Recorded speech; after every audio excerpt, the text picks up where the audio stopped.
De pratiques obscures. Ouais. Vous avez vécu des... Ah oui, énormément. Et... Énormément. Oui, énormément. Et pour info, bientôt je sortirai un roman. Ah ouais. Oui, c'est une info que je vous donne comme ça, mais ça On se est fera un peu surpris. plus tard.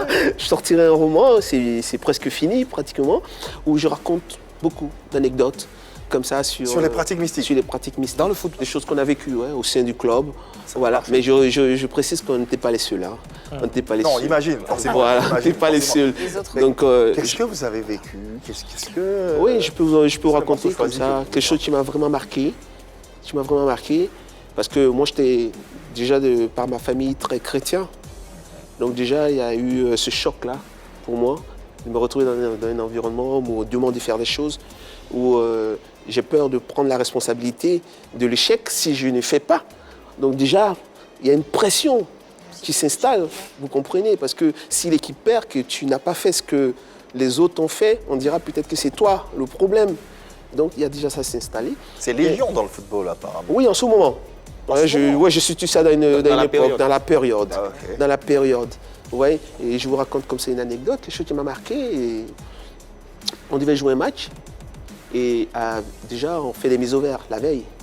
Et moi, j'arrive là, je gare la voiture et tout ça, je descends. Et puis, je me rends compte que tout le monde est dans la salle. Il y a une petite salle où on se regroupe. Et puis, j'entends des chants religieux, ça commence à chanter. Donc, tout le monde rentre là-bas. C'est, on va dire, un groupe religieux qui sont là, ils chantent. Donc, tout le monde commence à prier. Je dis, ah d'accord. Et un moment où, tout de suite, on me demande, on sort des tortues, des carcasses de tortues, les tortues. Ah ouais. Ah ouais. Voilà les tortues. Et on nous demande de monter sur les tortues. Et puis on doit boire une mixture. Je vous dis pas. Ah ouais. On doit boire ça. À ce point-là. Et tout le monde doit le faire. Absolument. Absolument, même si... Ah oui, tout le monde. Tout le monde doit le C'est faire. obligatoire. C'est obligatoire. Parce que c'est ça qui va nous faire gagner le match, d'après eux. Et donc, là, on est autour de 22h, là, pratiquement. On doit se reposer, on a maille demain. On finit, il est pratiquement minuit, là. Tout ce rituel-là, fatigué. Mais c'est pas fini. Il y a encore Parce une que autre dès qu'on étape. finit, on dit on doit embarquer tous dans le car. Le même soir. Le même soir. Il est pratiquement minuit, là. On va vers 1h du matin. Et on se retrouve vers la route de Bassam, au bord de la mer. C'est pas vrai. Ouais, on se retrouve là. Et on nous demande de nous déshabiller. Ça commence à faire flipper tout ça. Waouh. Ouais, et c'est beaucoup de choses comme ça que je raconte dans mon roman, c'est énorme. Et donc, on nous demande de nous déshabiller. Donc, vous imaginez 16 costauds là, tout nus au bord de la nuit. Tout nu, carrément, Il est carrément. pratiquement 1h moins.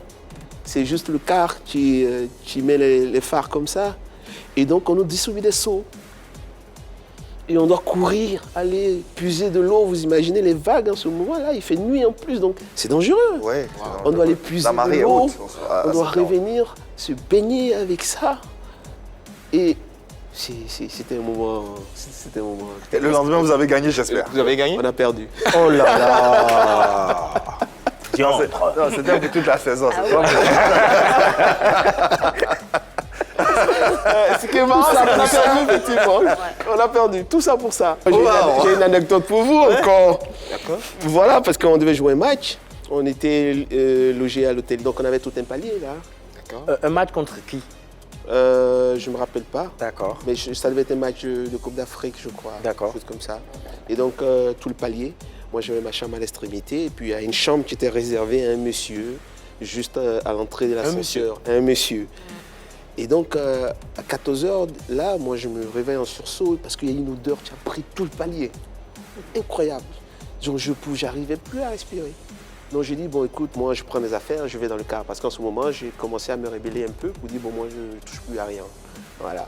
Donc, parce que moi, je portais, parlant de petits trucs, moi, j'avais une grosse croix comme ça que je mettais sous le maillot. C'était pas une corde blanche. Hein. Ouais, non, c'est une croix que je mettais sous le maillot. Donc, j'ai dit, bon, moi, je vais dans le car, je vais attendre là-bas. Et je passe devant la chambre du monsieur, puisque l'ascenseur est à côté. C'est incroyable, l'odeur, irrespirable, franchement. Mais où je tombe des nues, il y a un des dirigeants qui est couché dans la chambre, les pieds croisés comme ça, et puis il est là, comme Avec ça, cette odeur. peinard. J'ai dit, mais mon Dieu, là on est mort là. comment il fait pour respirer là? Et ce dirigeant-là, c'était un de nos responsables, je ne dirais pas son nom, mais j'ai compris qu'on était mal barré parce que si tu passes pas dans la chambre là, si lui, le dirigeant, il est couché dans la chambre, toi. mais t'es obligé de passer là. Vous êtes passé finalement? Mais non, je ne suis pas passé. Mais le match, vous l'avez gagné. On l'a gagné, c'est moi qui ai marqué le but. D'accord. Ça marche. oui. Maintenant aussi, parlons aussi de vos adversaires, puisque là, l'Africa, vous avez joué des coupes continentales et tout. Est-ce que aussi avec les adversaires, vous avez aussi remarqué cela aussi avec vos différents adversaires? En fait, il faut se mettre dans la période, hein, dans le contexte. Dans cette période-là, tout le monde était plus ou moins impliqué, imprégné de ce système-là. Voilà. Avec le temps, ça a évolué. Hein. Maintenant, ça change un tout petit peu. Maintenant, ça a beaucoup changé. Ah ouais. Ça a beaucoup changé. Maintenant, les footballeurs, ils pensent plus religion. Vous voyez même les équipes qui prient. Ce sont des choses que nous, on n'a jamais fait. Moi, on ne s'est jamais retrouvé en groupe en train de prier. On n'a jamais fait. Aujourd'hui, vous voyez, même avant un match, Ouais, peu vous voyez importe les faire ça. chapelles religieuses, tout le monde se met franchement, ensemble. voilà, c'est des choses que nous, on n'a pas vécues. Voilà, sur le plan international, je pense que tout le monde le faisait. Voilà, je pense. Ouais. Parce que vous avez joué à Toulon aussi. Ouais. vous avez- Ah ouais, à Toulon, c'est autre chose. Voilà, à Toulon, moi, j'étais dans mon élément. Moi, quand je suis sorti d'ici, quand je suis arrivé en France, je me suis retrouvé dans mon élément. Il n'y avait plus tout ça. Aujourd'hui, si vous devenez ce qu'on vous souhaite, dirigeant, c'est des pratiques que vous n'utiliserez pas. Non, ça a changé déjà. De toute façon, hein, le terrain est propice à la religion. Moi, je suis très religion. Et voilà, donc je pense que c'est des choses qui doivent être très personnelles. Ouais.